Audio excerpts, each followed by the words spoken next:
தேவன் எனக்கு ஒரு விஷயத்தை மட்டும் காட்டினார்.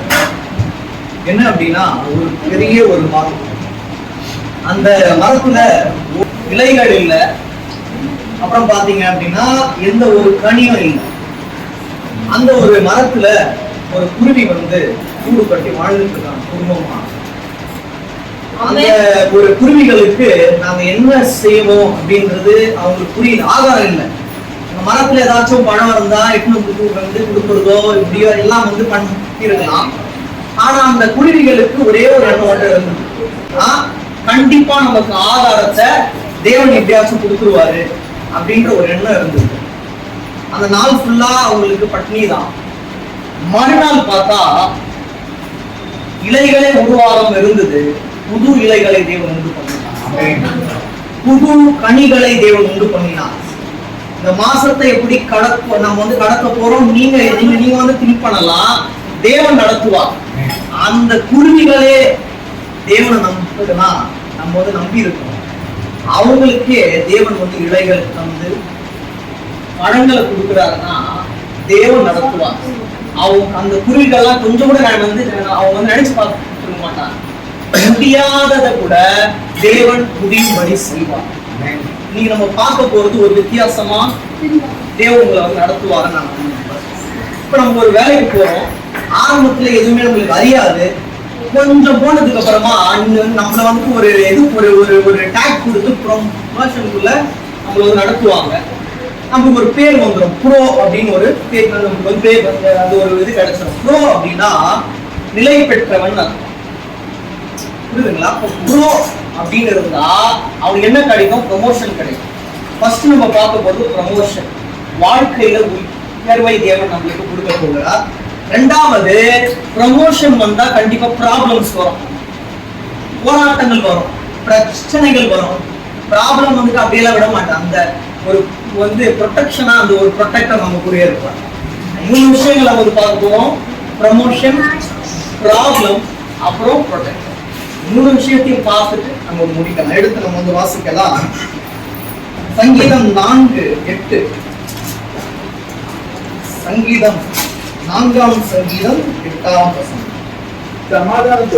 சமாதானத்தோடே படுத்துக்கொண்டு நித்திரை செய்வேன். கர்த்தாவே, நீர் ஒருவரே என்னை சுகமாக தங்க பண்ணுகிறீர். சுகமாய் தங்க பண்ணுகிறீர். தேவன் ஒருவரே நம்மை சுகமாய் தங்க பண்ணுவார். வேற யாருமே நம்மளுக்கு சுகம் கொடுக்க முடியாது. துக்கம் கொடுக்கலாம், அவங்களோட வார்த்தைனால் நம்மளை காயப்படுத்தலாம். தேவன் ஒருவரே நமக்கு சுகம் கொடுக்க வல்லவராக இருக்கிறார். அவர் இருந்தார் அப்படின்னா நம்ம வந்து படுக்கும் போது கூட சுகமா தான் இருக்கு. தேவன் நம்ம கூட இருக்கிறார். மறுபடியும் வாசிங்க. நீர் ஒருவரே என்னை சுகமாய் தங்க பண்ணுகிறீர். சுகமாய் தங்க பண்ணுகிறீர். நம்ம சுகமா இருக்கணும்னா அவர்கிட்டதான் நம்ம போகணும். நம்மளோட ஜெப வாழ்க்கையில அவரையே நம்பி இருப்போம்னா நம்மளோட வாழ்க்கையை நீங்க துக்கங்கள் கிடையாது, சுகமான வாழ்க்கை தான். நேரடியா நம்ம 3 பாயிண்ட் போலாம். First, promotion. ஆவிக்குரிய வாழ்க்கையில நமக்கு தேவன் கண்டிப்பாக ஒரு உயர்வை கொடுப்பார். நம்ம தாழ்ந்து இருக்கும் போது வராத ப்ராப்ளம்லாம் உயர்ந்து இருக்கும் போது கண்டிப்பா வரும். நம்ம உயர்ந்துட்டா நிறைய பேருக்கு பிடிக்காது.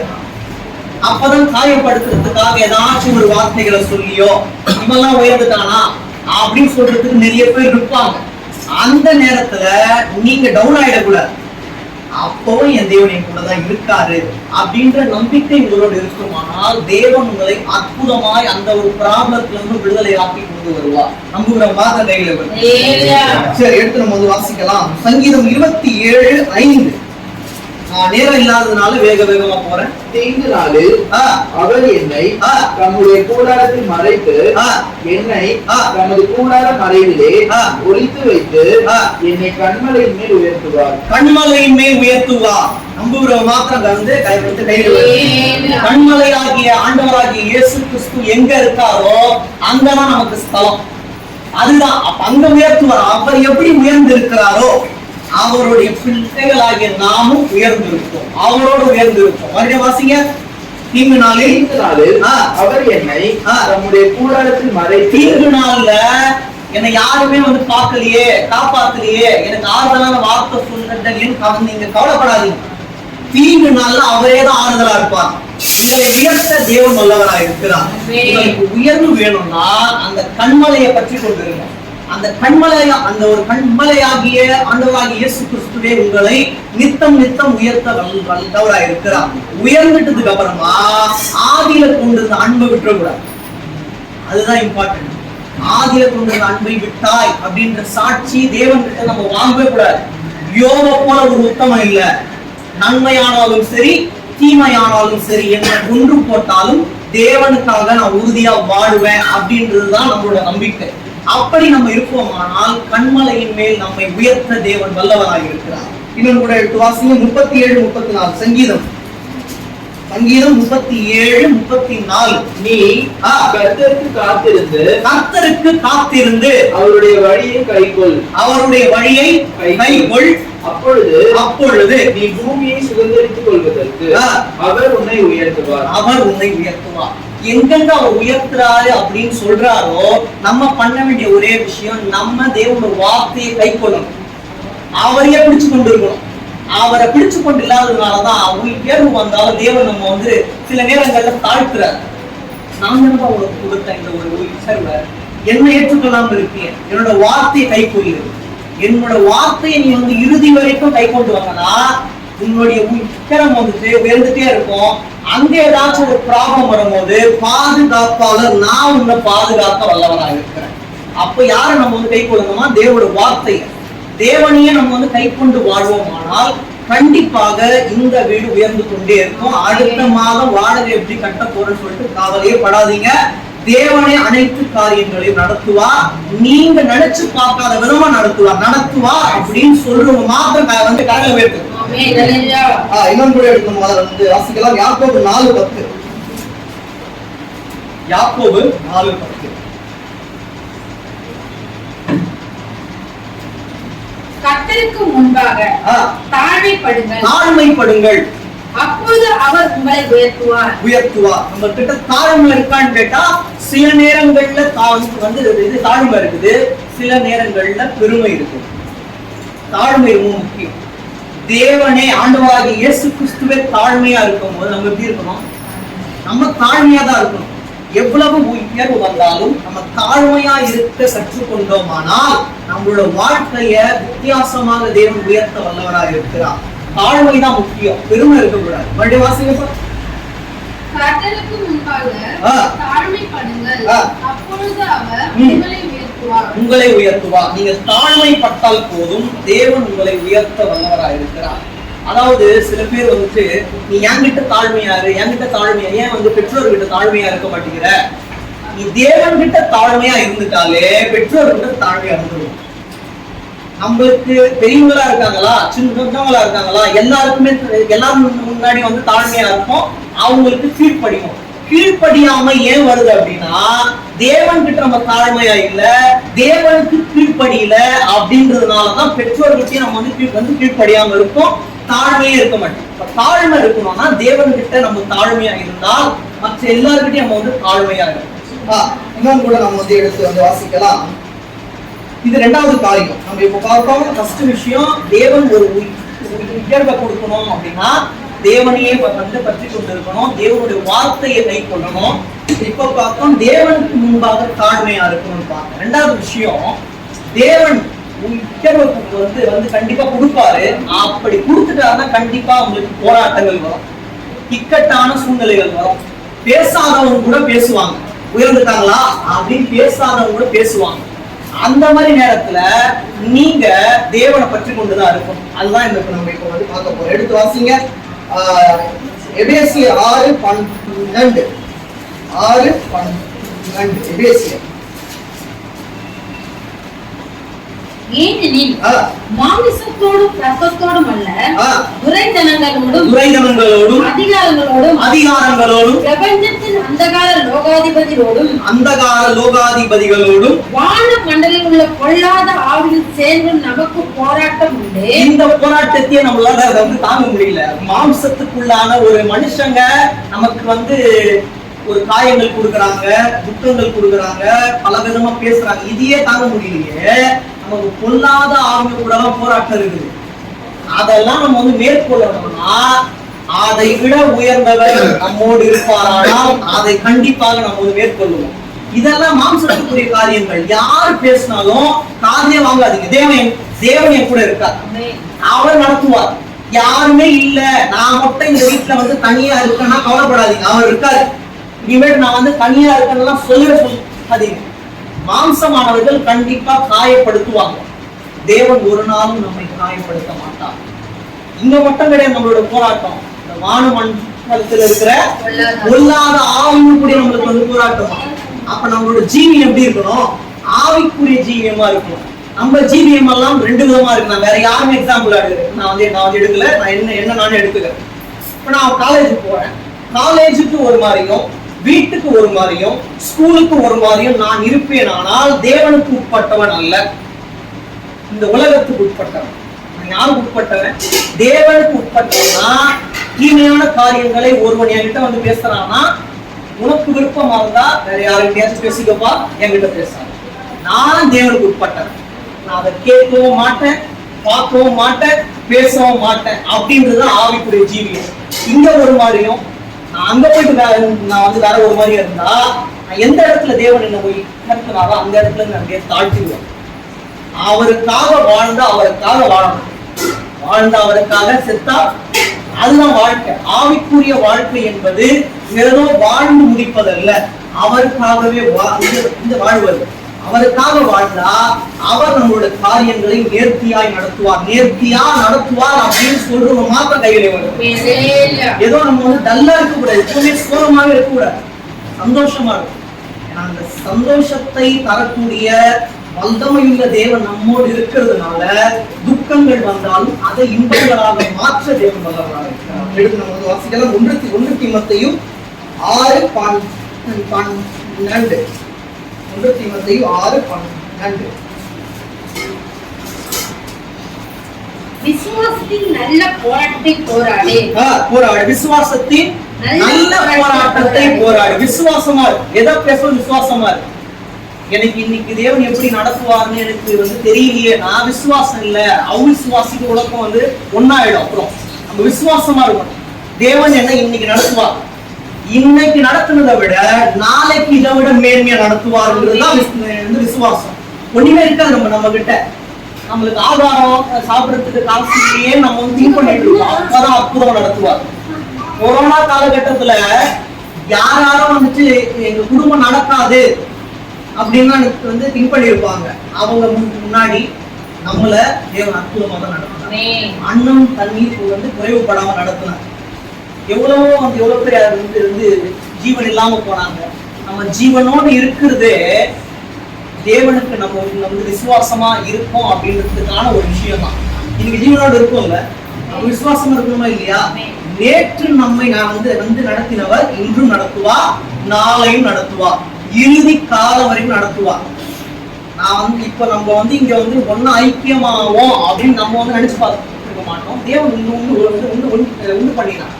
அது போல தேவன் இன்று மட்டும் இல்ல, நாளை மட்டும் இல்ல, இறுதி வரை நம்மை காப்பாற்ற வல்லவரா இருக்கிறார். எவ்வளவு போராட்டங்கள் வந்தாலும் விசுவாசத்தின் நல்ல போராட்டத்தை போராடு. நல்ல போராட்டமா? நல்ல போராட்டம், தீமையான போராட்டங்கள். விசுவாசமா இருக்கேன்னு வாங்க, நான் வந்து பிரேயர் பண்ண மாட்டேன், நான் வந்து நம்பிக்கையா இருக்க மாட்டேன், ஆனா விசுவாசத்துல மட்டும் இருப்பேன் அப்படிங்கிறது தீமையான போராட்டம். நான் விசுவாசமா இருப்பேன், ஜப வாழ்க்கையில உறுதியா இருப்பேன், அவர் மேல மட்டும் நம்பிக்கையா இருப்பேன் அப்படின்றதுதான் நல்ல போராட்டம். வாசிங்க. விசுவாசி நல்ல போராட்டத்தை போராடு, நித்திய ஜீவனை பற்றிக்கொள். நித்திய ஜீவனை பற்றிக்கொள். ரொம்ப பேருக்கு புரியாது. மாம்சத்துல படிச்சா மாம்சத்துலதான் விளங்கு. நித்திய ஜீவனை பற்றி கொள்ளுதல்னா நித்தியபரனாகிய ஆண்டவராகிய இயேசு கிறிஸ்து தான் அந்த ஒரு நித்திய ஜீவன். அவர்கிட்டதான் அந்த ஒரு நித்திய ஜீவன் இருக்கு. அதை கொடுத்தது அவர்தான். அவரை நம்ம பற்றி கொண்டு இருப்போமானால் நித்தியமாய் நம்மை உயர்த்த வல்லவா இருக்கிறார். போராட்டங்கள் வந்தாலும் நம்புகிற மாத்த கையில். அடுத்த தடவை சாட்சிகள் தான் இருக்கணும். நிறைய தேவன் என்ன நடத்துறார். இந்த மாதத்தை விட அடுத்த மாதம் என்ன நடத்துவார். முன்கூட்டியே சொல்லணும். எப்படி நடத்துவார்னு எனக்கு தெரியலன்னு எப்ப சொல்லுமோ அது வந்து விசுவாசத்துல உறுதியா இருக்கிறது இல்லை. விசுவாசம் குறைஞ்சு போச்சுன்னு என்ன நடத்துவார். கால் உடஞ்சு போனாலும் பரவாயில்ல, தேவனுக்காக நான் நிற்பேன்றதுதான் வைராக்கியம். கொஞ்சம் கூட நான் வந்து நினைச்சு பார்க்கல. ஆனா தேவன் வந்து இவ்வளவு சீக்கிரமா விடுதலை கொடுத்தார் அப்படின்னா அவரோட ஊழியத்தை செய்யறதால மட்டும்தான். அவர் மட்டும் நடத்துறார். ஏன்னா எனக்கு ஒரு வார்த்தையை தான் அடிக்கடி தேவன் வந்து சொன்னார். எப்படி வந்து பவுல் சொல்றாரோ, உன்னுடைய வல்லமை என் மேல் தங்கும்படி இந்த பலவீனத்தை நான் சந்தோஷமாக எண்ணுகிறேன், இதை குறித்து மேன்மை பாராட்டுகிறேன். இன்னைக்கு நான் வந்து சாட்சி சொல்றேன் அப்படின்னா தேவன் விடுதலை கொடுத்ததுனால, விடுதலை கொடுக்கலனால சாட்சி சொல்றேன். ஏன்னா இதுல இருந்து விடுவிக்க தேவன் வல்லவராக, அதுதான் விசுவாசம். வாசிட்டீங்களா? இப்ப வந்துட்டு எபிரேயர் 10:32 வாசிங்க. எபிரேயர் 10:32.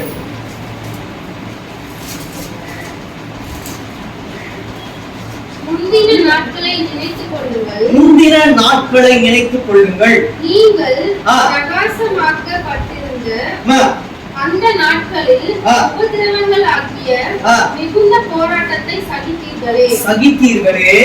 நிந்தை காலும் உபத்திரவங்களாலும் நீங்கள் வெடிக்கையாக்கப்பட்டது அல்லாமல் அப்படி நடத்தப்பட்டவர்களுக்கு பங்காளிகளும் ஆனீர்கள். நான் கட்டப்பட்டிருக்கையில் நீங்கள் என்னை குறித்து பரிதபித்ததும் அன்றி பரலோகத்தில் அதிக மேன்மையும் நிலையுள்ளதுமான சுதந்திரம் உங்களுக்கு உண்டென்று அறிந்து உங்கள் ஆசிகளையும் சந்தோஷமாய் கொள்ளையிட கொடுத்தீர்கள். நல்லா புரிஞ்சுக்கோங்க. இந்த காட்டிலும் பரலோகத்துல இதை விட நம்ம வந்து சந்தோஷமா இருப்போம். இங்க நம்ம வந்து துக்கப்படுறோம் அப்படின்னா பரலோகத்துல இன்னும் வந்து நம்ம எப்படி இருப்போம்? சந்தோஷமா இருப்போம். இதுல ஒண்ணு இருக்கு. 32 நீங்க 32 மட்டும் வாசிங்க. முந்தின நாட்களை நினைத்துக் கொள்ளுங்கள். முந்தின நாட்களை நினைத்துக் கொள்ளுங்கள். நீங்கள் பிரகாசமாக்கப்பட்டிருந்த அந்த நாட்களில் உபத்திரவங்கள் ஆகிய பிரகாசமாக்கப்பட்டாலும் கண்டிப்பா நமக்கு என்ன இருக்குன்னா உபத்திரவங்கள் இருக்கு. அப்போ உங்களை விடுவிச்சல்ல, இப்போ நான் உங்களை விடுவிப்பேன், நாளைக்கு நான் உங்களை விடுவிப்பேன். பிரகாசமான நாட்கள்ல உங்களுக்கு ஒரு உபத்திரவங்கள் உண்டு. அதுல இருந்து உங்களை மீட்டெடுக்க நான் வல்லவரா இருப்பேன்ற ஒரு அர்த்தம் அதான். இங்க காட்டிலும் பரலோகத்துல உங்களுக்கு அதிக மேன்மை இருக்கு. அதனால இங்க படுற பாடுகள் சந்தோஷமா எண்ணுங்கன்ற. இதுக்கு முன்னாடி பிரகாசமாக்கப்பட்டீங்க, உங்களுக்கு நிறைய போராட்டங்கள் இருந்தது. அதுல இருந்து நான் உங்களை எப்படி விடுதலை ஆக்கணும், இனிமேலும் உங்களுக்கு பிரகாசத்தை கொடுப்பேன். பிரகாசத்தை கொடுத்தா உங்களுக்கு போராட்டங்கள், சோதனைகள், பாடுகள் எல்லாம் வரும். ஆனா உங்களோட பிரகாசம் உங்களை விட்டு விலகாதுங்கிறது தான் அது மீனிங். பிரகாசம் விட்டு விலகாது. அவரோட பிரகாசத்தை கொடுத்துட்டாருன்னா, யோபு கிட்ட அந்த ஒரு பிரகாசம் இருந்தது. அவங்களுடைய ஒய்ஃப் வந்து ஓப்பனா சொல்றாங்க, என்ன சொல்றாங்க, நீங்க என்ன பண்ணுங்க, அவரை தூஷித்து ஜீவனை விடும். இவரு பைத்தியக்காரி பேசுவதை போல் பேசுகிறாய் அப்படின்றாரு. அவர் சொல்லிட்டதுக்கு அப்புறம் இந்த வார்த்தை தான் எனக்கு ரொம்ப பிடிச்ச வார்த்தை. அவர் தந்த நன்மையை அனுபவிச்ச நமக்கு தீமையை அனுபவிக்கிறது எவ்வளவு இம்பார்ட்டன்ட் அப்படின்ற. நன்மையே நமக்கு தேவை. நன்மை வந்தா மட்டும் ஆண்டவராக இயேசு கிறிஸ்துவே, தீமை வந்தா ஏசப்பா, ரெண்டுமே வேணும். தீமை வந்தாலும் நமக்கு நன்மையை கொடுப்பாரு, என்ன ஆனாலும் அவர் நம்மோடு இருப்பார். அந்த விசுவாசம் இருந்ததுனாலதான் 70 வயசு தான் அவங்களுக்கு ஆக்சுவலா அவங்க இருந்திருந்தா. ரெட்டிப்பான நன்மை 140 வருடங்கள் அவன் உயிரோடு இருந்தான். அவன் இருந்தது, தேவன் அவனை வந்து நடத்தின விதம் வித்தியாசமா இருந்தது. விசுவாசத்துல உறுதியா இருந்தான். ஒரு தடவை கூட அவனோட ஆவில ஒரு மாதிரி மாம்சத்துல அவங்க வந்து பலவித போராட்டத்தினால என்னோட வாழ்க்கை ஒரு என்னோட வாழ்க்கை மேகம் எப்படி கடந்து போகுதோ அப்படி வந்து கடந்து போகுதுன்னு சொல்லிட்டு மாம்சத்துல போய் வந்து பேசினாலும் தேவன் என்ன நடத்துவாருன்ற விசுவாசம், அந்த விசுவாசம் நமக்கு இருக்கணும். நம்ம முகம் பிரகாசமா இருக்கணும், இருதயம் பிரகாசமா இருக்கணும். பிரகாசமா இருந்தா கண்டிப்பா சோதனைகள் வரும். சோதனைகள் வந்தாலும் அந்த பிரகாசம் நம்மை விட்டு நீங்காது. இன்னைக்கும் நீங்கல, அந்த பிரகாசம் நீங்காததுனாலதான் பல வீடு தேடி அலைஞ்சீங்க. இந்த இடத்துலதான் நீங்க வந்து தங்கணும்னு தேவனோட சித்தம் இருந்ததுனால இங்க வரீங்க. இல்ல நீங்க என்ன பிளான் பண்ணியிருந்தாலும் தேவன் இங்க பிக்ஸ் பண்ணாலும் இங்கதான் வருவீங்க. எந்த வீட்டுக்கு போனாலும் என்ன இங்க எல்லா இடத்துக்கும் போறோம், எங்களால போக முடியல, இங்கதான் நீங்க வரணும். அற்புதமா நான் வந்து அழகா வந்து நடத்துறாரு பாத்தீங்களா, எப்படி இந்த குடும்பத்துக்கு எப்படி கொடுத்தா நல்லா இருக்கணும்னு கொடுத்தாரு. அவர் தான் மனுஷங்க அவங்க நினைச்சா உலக பிரயமா நினைப்பாங்க. அவர் நினைச்சதுனாலதான் இதுதான் பரலோக சிந்தை. நம்ம நினைக்கிறதெல்லாம் உலக சிந்தை, அவர் நினைக்கிறதெல்லாம் பரலோக சிந்தை. வாசிக்கலாம். பிலிப்பியர் 1:30 27 இருந்து வாசிங்க. 27 இருந்து 30 வரைக்கும் வாசிங்க. நீங்கள் என்னிடத்திலே 1:27 இருந்து நான் வந்து உங்களை கண்டாலும் நான் வராமல் இருந்தாலும் நீங்கள் ஒரே ஆவியில் உறுதியாய் நின்று. ஒரே ஆவியில உறுதியா நிக்கணுமா? 2 ஆவி இருக்கும் நம்மளுக்கு. மாம்சத்துக்குரிய ஆவி, தேவனுக்குரிய ஆவி. மாம்சத்துக்குரிய ஆவிலாம் இருக்கக்கூடாது. அந்த தேவனுக்குரிய பரிசுத்த ஆவி தான் நம்மள ஆளுகை செய்யும். வாசிங்க. ஒரே ஆத்துமாவிலே சுவிசேஷத்தின் விசுவாசத்துக்காக கூடி போராடி எதிர்க்கிறவர்களாக ஒன்றிலும் வரலாறு இருக்கிறீர்களா என்று உங்களை குறித்து நான் கேள்விப்படும்படி எவ்விதத்திலும் நீங்கள் கிறிஸ்துவின் சுவிசேஷத்திற்காக பாத்திரராக மாத்திரம் நடந்து கொள்ளுங்கள். அவருக்குதான் அவர் என்னை உருவாக்குனார்னா அவர் தான் என்னை வந்து நடத்துவார் என்ற நம்பிக்கை இருக்கு. அவர் என்னை உருவாக்குனவர் சும்மாதான் விட மாட்டார், அற்புதமா நடத்துவார். நீங்க கூட அண்ணா அற்புதமா ஆட்டோல போயிட்டு பத்திரமா வீட்டுக்கு வராருன்னா அவர் உங்களை உருவாக்குனதால மட்டும்தான். அவர் உங்களை உருவாக்கலன்னா நீங்க சேஃபா போகும்போதுதான் பயமா இருக்கும். நீங்க திருப்தியா போயிட்டு திருப்தியா வரீங்க அப்படின்னா அவருடைய தெய்வீக கரம் இருக்கிறதுனால மட்டுமே தான். இல்லைன்னா முடிஞ்சிருக்காது. நம்ம கூட இப்ப சேஃபா வரோம், சேஃபா போறோம்னா அவருடைய கிருபை உயர்த்துவார். போராட்டங்கள் வரும், ஒரு நாள் நம்மளை கைவிடவே மாட்டார். சரி, 3வது நம்ம வந்து பார்த்து முடிக்கலாம். எடுத்து வாசிக்கலாம். 2 சாமுவேல் 22:31. 2 சாமுவேல் 22:31. தேவனுடைய வழி உத்தமமானது. தேவனுடைய வழி உத்தமமானது. கர்த்தருடைய வசனம் புடமிடப்பட்டது. தம்மை நம்புகிற அனைவருக்கும் அவர் கேடகமா இருக்கிறார். இதெல்லாம் பார்த்தோம். தேவன் ஒரு ப்ரமோஷன் கொடுத்துட்டு ப்ராபலத்தையும் கொடுத்துட்டு அப்படியே சும்மாலாம் விட மாட்டார். அவர் கேடகமா இருப்பார். அதனாலதான் பேசுறவங்க எல்லாம் பேசிட்டு தான் இருக்க முடியும், தொட முடியும். அவர் கேடகமா இருக்கிறதுனால மட்டும்தான்.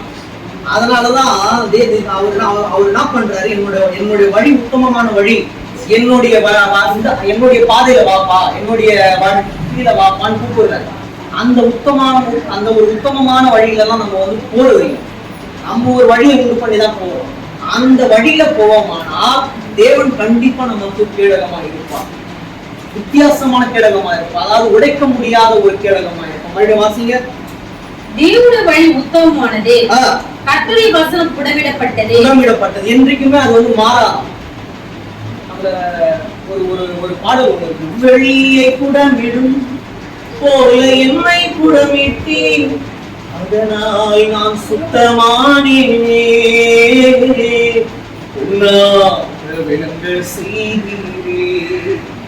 வெள்ளி கண்டிப்பா குடமிட்டதுக்கு அப்புறமா தான் புண்ணாக விழும். அதே போல தேவனுடைய வசனத்தை சொல்லதான் நாமும் புண்ணாக விளங்கணும். தேவன் வாக்குத்தத்தம் கொடுத்தது கண்டிப்பாக ஒரு நாள் நிறைவேறும். கண்டிப்பா நிறைவேறாம போவாது. அப்போ ஒரு மாதிரி சோர்ந்து இருக்கும். பார்த்தீங்களா, எவ்வளவோ ஜெபம் பண்ற, தேவன்கிட்ட அழுது புலம்புறேன், எதுவுமே நடக்கல அப்படின்னு நீங்க வந்து இது பண்ணும் போதுதான் அப்பதான் ஆரம்பிப்பார் உங்களோட காரியங்கள். முடிந்தது என்று நீங்கள் நினைத்தது ஒவ்வொரு நாள் ஆரம்பிக்கும். நீங்க முடிச்சிருச்சுன்னு திங்க் பண்ணுவீங்க, அப்பதான் ஆரம்பிக்கும். மறுபடியும் வாசிக்கலாம். சங்கீதம் 18:30. தேவனுடைய வழி உத்தமமானது, கர்த்தருடைய வசனம் புடமிடப்பட்டது. அதே வசனம் தான் இங்கே இருக்கு. நம்ம 2 சாமுவேல் வாசிச்சோம் பாத்தீங்களா, அதே வசனம் தான் இங்கே இருக்கு. உறுதிப்படுத்துறார். அப்போ மட்டும் இல்ல, இப்போ அதே தான். மறுபடியும் வாசிங்க. தேவனுடைய வழி உத்தமமானது, கர்த்தருடைய வசனம் புடமிடப்பட்டது. தம்மை நம்புகிற அனைவருக்கும் அவர் கேடகமா இருக்கிறார். அனைவருக்குமா? நம்மை நம்புகிற அனைவருக்கும், குறிப்பிட்ட ஜனங்களுக்கு மட்டும் இல்ல, எல்லாருக்கும். அவரை நம்பி வந்தா போதும். அவரை நம்பி வந்தா அவர் கேடகமா இருப்பார். ப்ரமோஷன், அதுக்கப்புறம் ப்ராப்ளம்ஸ் ஆகுதா, அவளே படாதீங்க. அவர் கேடகமா இருப்பார். உங்களை யாராவது வந்து ஒரு மாதிரி பேசினாங்களோ அவங்களே சாட்சி சொல்லும்படி கண்டிப்பாக தேவன் வைப்பார். நம்புகிற மாத்திரம் நினைக்கிறேன். சங்கீதம் 63:7. நீ எனக்கு துணையா இருந்ததினால் உனது செட்டைகளின் எதிரிலே களி கூறுகிறேன். நான் சந்தோஷமா இருக்கேன். நீங்க என்னோட வாழ்க்கையில துணையா இல்லாவிட்டால் நான் எப்போ அழிஞ்சிருப்பேன் அப்படின்றதுதான் அதுக்கு ஆப்போசிட் மீன். அவர் எனக்கு துணையா இருந்ததுனாலதான் என்னோட துக்கத்துல கூட நான் வந்து களி கூறுறேன். நான் தேவன் நடத்துவார். இக்கட்டான சூழ்நிலைகளிலிருந்து என்னை விடுதலை ஆக்குவார். அவர் மட்டும் நமக்கு துணை. நானே உனக்கு துணையா இருப்பேன் அப்படின்னு சொல்லிட்டாருன்னா சின்ன வயசுல மட்டும் இல்லை, நமக்கு மேரேஜ் ஆயிட்டு நமக்கு வந்துட்டு ஒரு மாதிரி ஓல்ட் ஏஜ்ல கூட அவர் நமக்கு வந்து துணையா இருப்பார். துணையா இருந்தாருன்னா நமக்கு ஆனந்த கழிப்பு கண்டிப்பாக உண்டு. ஏன்னா அவரை காட்டிலும் நம்ம தாங்கக்கூடியது யாருமே இல்லை. நமக்கு ஒரு நோய் வந்தாலும் இல்ல ஏதாச்சும் ஒரு வியாதி வந்தாலும் ரொம்ப பேர் கிட்ட வரமாட்டாங்க. அவர் நமக்கு இருப்பார், துணையா இருப்பார். துணையா இருந்து நம்மளை விடுதலை ஆக்கும் போது நம்ம வந்து களிக்கூறுவோம் பார்த்தீங்கன்னா அதுதான் சாட்சி. நீதிமொழிகள் 30:17.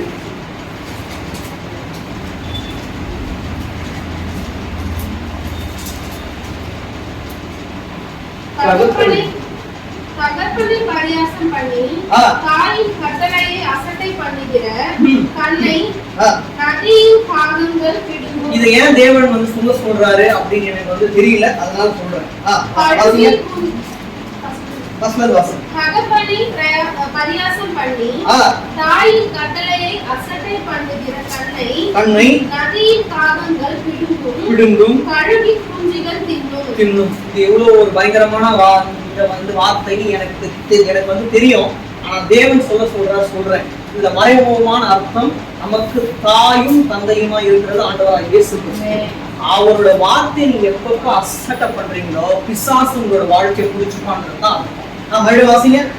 தகப்பனை பரியாசம் பண்ணி தாயின் கட்டளையை அசட்டை பண்ணுகிற கண்ணை நதியின் காகங்கள் பிடுங்கும், கழுகின் குஞ்சுகள் தின்னும். பிசாசு உங்களோட ஆத்மாவை சாப்பிடுவான், உங்களுடைய வாழ்க்கையை வந்து அழிச்சிருவான். தேவனுடைய வார்த்தையை நீங்க அசட்டை பண்ண ஏசப்பாதல இன்னைக்கு விட்டுட்டு நாளைக்கு ப்ரே பண்ணிக்கலாம். அசட்டை பண்ண உங்களோட வாழ்க்கையை பிசாசு எடுத்துக்கொண்டு போயிடுவான். நல்லா புரிஞ்சுக்கோங்க. உங்களுக்கு ஒரு காரியத்துல வந்து கிடைக்குதுன்னா தேவனையே கை கொண்டுருங்க, அவரோட வார்த்தையை நம்பி இருங்க. அப்படி இருக்கும்போது பிரச்சனைகள், போராட்டங்கள், இக்கட்டான சூழ்நிலைகள் உங்களோட வாழ்க்கையில் வந்தாலும் தேவனே உங்களுக்கு ஒரு காப்பாளராய், ஒரு ப்ரொடெக்டராய், ஒரு ப்ரொடெக்ஷனா இருப்பார். அவர் உங்க கூட இருந்தார் அப்படின்னா யாரும் உங்களுக்கு துணையா நிற்கலனாலும் அவர் உங்களோட வந்து துணை நின்று கண்டிப்பாக ஆனந்த கழிப்பை உண்டு பண்ணுவார். இந்த 3 விஷயத்தை மட்டும் நல்லா ஞாபகம் வச்சுக்கோங்க. இதை நீங்க ஞாபகம் வச்சுக்கிட்டீங்கனாலே உங்களோட வாழ்க்கையில் இனிமேட்டு சாட்சிகள் தான் கூடிக்கொண்டே இருக்கும். இந்த வீட்டுல சந்தோஷம் தான் இருக்கும். எப்பப்ப ஒரு மாதிரி சண்டை வர மாதிரி இருந்தாலே புரிஞ்சுக்கோங்க, பிசாசுக்கு நம்ம ஏதோ இடம் கொடுக்கணும். சண்டை இருக்கக்கூடாது. சண்டை இருந்தாலும் ஏதாச்சும் வேலிட் ரீசனுக்கு தான் இருக்கும். நம்மளுக்கு எப்படின்னா நம்ம காலகட்டத்துலதான் காரணம் இல்லாததுக்கெல்லாம் சண்டை வரும். சாம்பார்ல உப்பு இல்லைன்னா சண்டை, இந்த மாதிரி தான் வரும் நம்மளுக்கு எல்லாம். அந்த மாதிரி வரக்கூடாது. எப்ப சண்டை வந்தாலே புரிஞ்சுக்கோங்க, பிசாசு தான் அதை ஆரம்பிப்பான். உடனே ப்ரே பண்றேன், நான் உமக்கு பிரியமில்லாத வார்த்தைகளை நான் இன்னைக்கு ஏதாச்சும் வந்து பேசியிருந்தா என்ன வந்துட்டு மன்னிங்கப்பா அப்படின்னு கேளு. தினம் கேட்கணும். நம்ம பேசுறோமோ இல்லையோ, நம்ம அறிஞ்சு பேசிக்கலாம், நம்ம அறியாத பேசிக்கலாம்.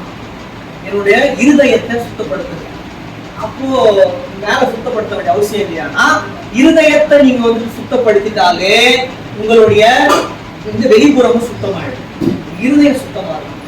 அவ்வாறு இருந்தது அப்படின்னா கண்டிப்பா உங்களுக்கு இருந்துட்டே இருக்கும். போராட்டங்கள் வந்தாலும் தேவன் உங்களுக்கு ஒரு பாதுகாப்பாளராய் இருந்து பாதுகாத்து